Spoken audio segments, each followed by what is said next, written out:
Dr. Goel, you're not audible.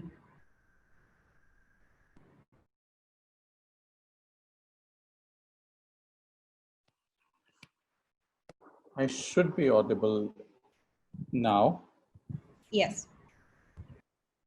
Okay, sorry. So what I was saying is that now that, as Dr. Durga was telling you, you have probably all dressed your papers as Mona Lisa, and you have published in the right journal, as Dr. Latika gave you tips on. But the journal publication scenario has become so confusing that you really want to know which is the real Mona Lisa.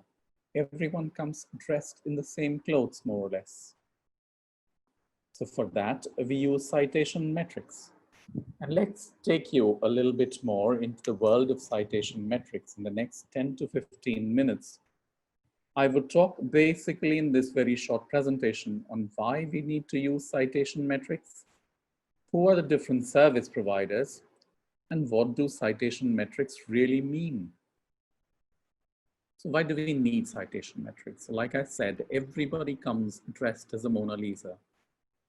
The journal publications or the PubMed indexed publications have gone up in the last few decades in disproportionate levels. And these days you find so much information which bombards you and keeps coming your way that it really becomes difficult to distinguish wheat from chaff. And that's where the citation metrics will come and help you. In addition to the growing number of journal articles, disciplines are diverse. You find social sciences cite more and tend to cite more from chapters in books, and they can't compare between disciplines. Also, the type of documents are different. You'll find that the review articles will cite much more. They tend to be cited much more and much more broadly. And non-substantive articles are usually excluded from any citation metrics denominators. For example, meeting reports and editorials are not counted. Also, it depends upon the age of research cited. So if it's an old article, you'll get a higher number of times it is cited. And if it's a longer career, then there is a higher number of citations, or the H index, which is popularly called and used to measure individual authors, is higher if you have a person with a longer career. So somebody with an H index of 14 when compared to an H index of 4 may outright on the face of it appear to be a better individual at 14 or a better at the publication game at 14. However, you might realize that the person who's got a H index of 4 is very new to the field and probably has first published their first article only in 2016 and has been in the publication game for only 4 years. Whereas somebody who's had an H index of 14 has been at the publication game since the year 2000 and has been publishing for 20 years. And suddenly you realize that 14 is not better than 4 actually when looking at it at a greater depth. So there is a lot of sources of data, and we will take that up in one of the next slides. And so there are so many different citation metrics which are used because each of them is tied to a single database. I'll take it up and make it a little more clearer in one of the next slides. So let's see, who are the service providers? Who gives the citation metrics? Who provides citation metrics? Who makes these citation metrics? So there are 3 service providers that I have listed here. One is the Clarivate Analytics. They recently bought the Thomson Reuters, and they have the database, which is the Web of Science, which looks at 13,000 journals. Now, if that was not impressive, we have Scopus. That's a service run by Elsevier, and which looks at 22,000 journals. And then, of course, we have Google. How could Google be left behind? We have Google Scholar, which provides almost real-time data. So Web of Science provides the impact factors of 5-year impact factors, which are published in annual journal citation reports. They give the impact factor, they give the Eigenfactor, and they give the immediacy index. We also have Scopus. Scopus gives the SJR, It gives the SNP. SNP is the source normalized impact factor. We will see what is SJR in one of the future slides here. And Google's color, it gives Google's color metrics. It gives something like the H5 index or the I10 index. No, not I10 the car, but yes, I10 index. And it's based on a continually changing data set. So you realize there are three different kinds of service providers, largely. One is linked to the Web of Science. Elsevier service is linked to the Scopus database, and Google Scholar is linked to the Google Scholar or the Google database. So depending upon which database you are linked to, your citation metrics are going to be so different from each other, although you might be looking at the same measurement or the same parameter. So let's look at citation metrics and try and understand what they actually mean. So we have some journal level metrics, we have article level metrics, and we have author level metrics. So let's talk about the journal level metrics first. So as you have all heard of, is the journal impact factors. They measure the average number of citations in the current year to the total number of publications in the journal in the last 2 years. Usually it's based on a small number of highly cited papers. So the numerator generally is composed of a small number of papers which have been cited again and again and again. It's often misinterpreted as the measure of journal quality or article quality, and it cannot be used to determine the impact of an article. For example, let's say Nature, one of the best journals in science and literature, has got an impact factor of 38. But when you look at individual articles, you find that most of the articles are cited only 10 to 20 times. Whereas there's a journal PLOS with an impact factor of 7, that's the Public Library of Science, and you'll find there are many articles which are cited 0 to 5 times. So it does not translate really into the article impact or the article impact factor.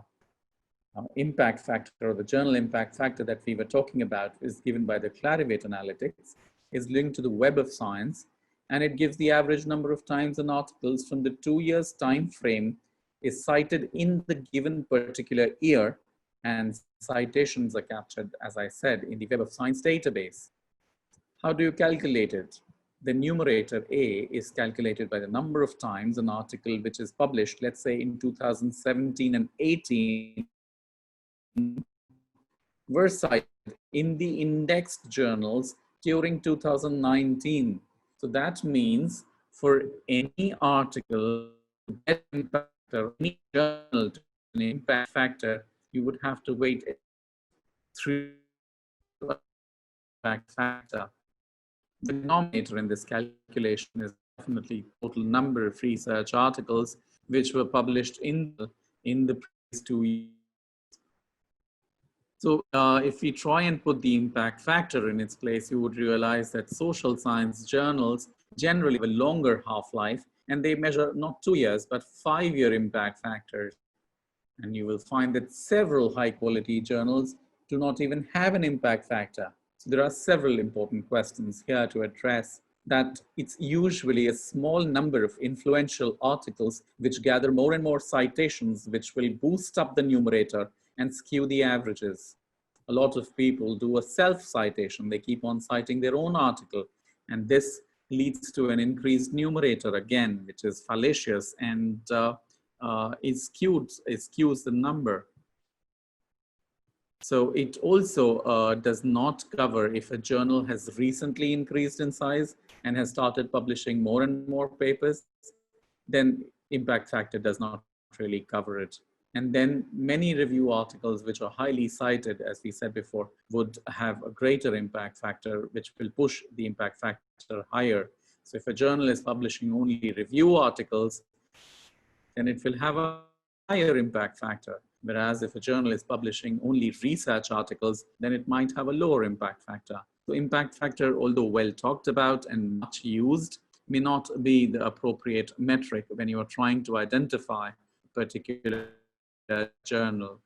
Then they came up with an immediacy index. as we said, an impact factor takes 3 years to come by. So sometimes you want to get it faster, and that's when you get the immediacy index. And they came up with the Eigenfactor score. So it's based on a 5-year publication framework, and it uses weighted citations. So it gives more weight to articles which are cited in better journals and less weight to articles which are cited in less important journals.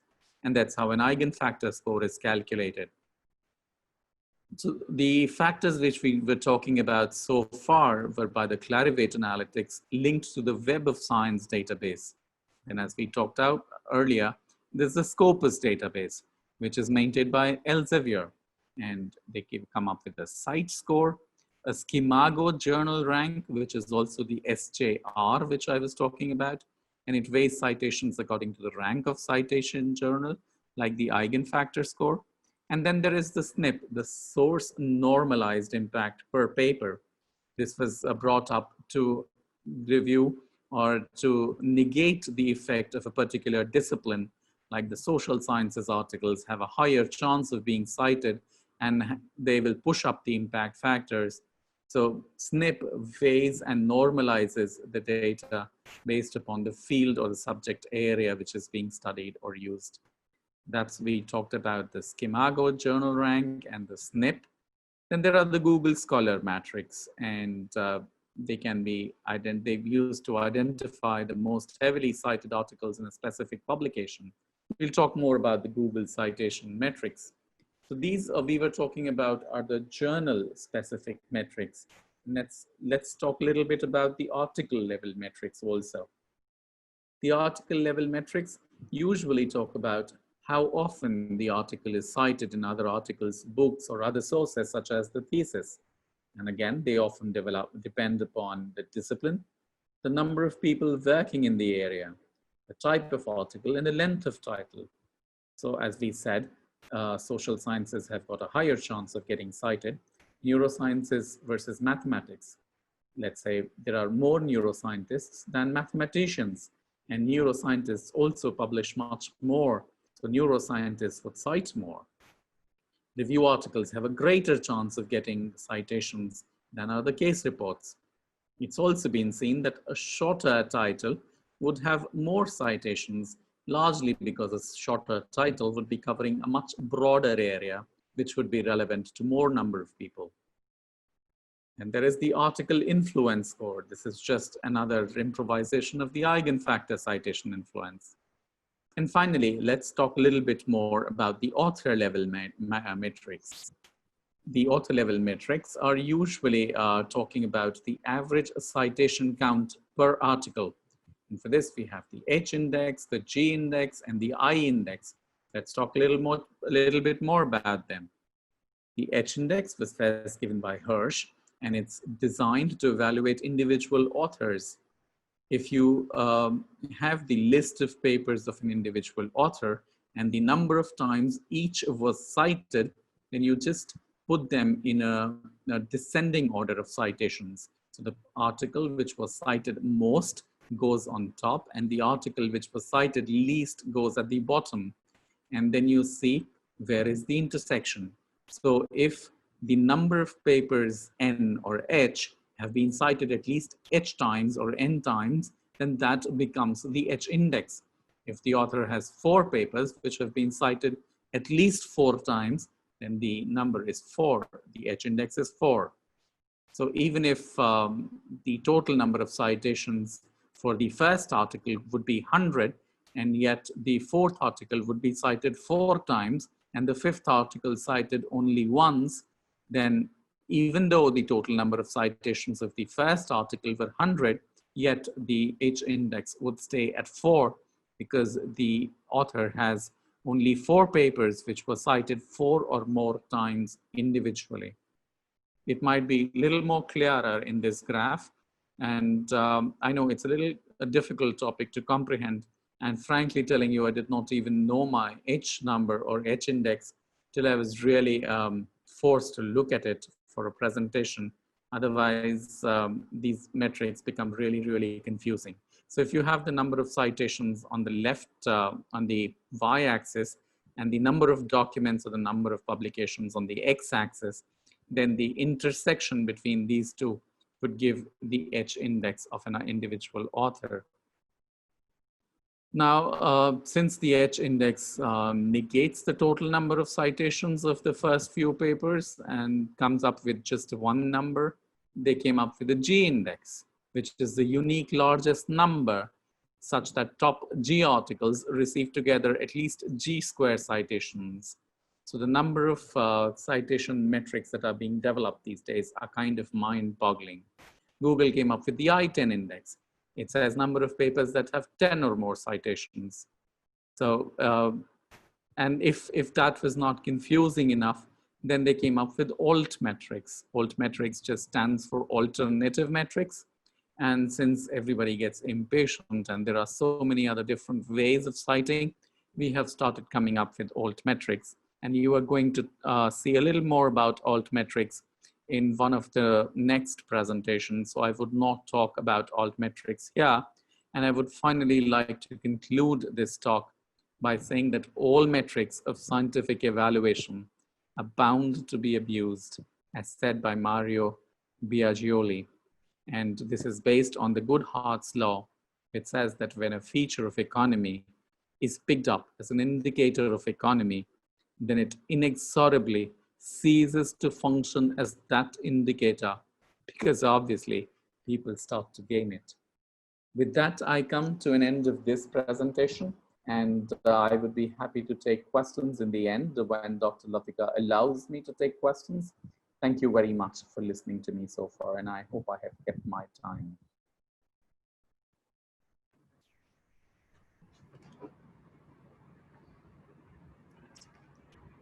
Thank you, Dr. Goel, for the very informative session. We will now come to the last lecture of today. Dr. Durga will be talking about researcher profiles.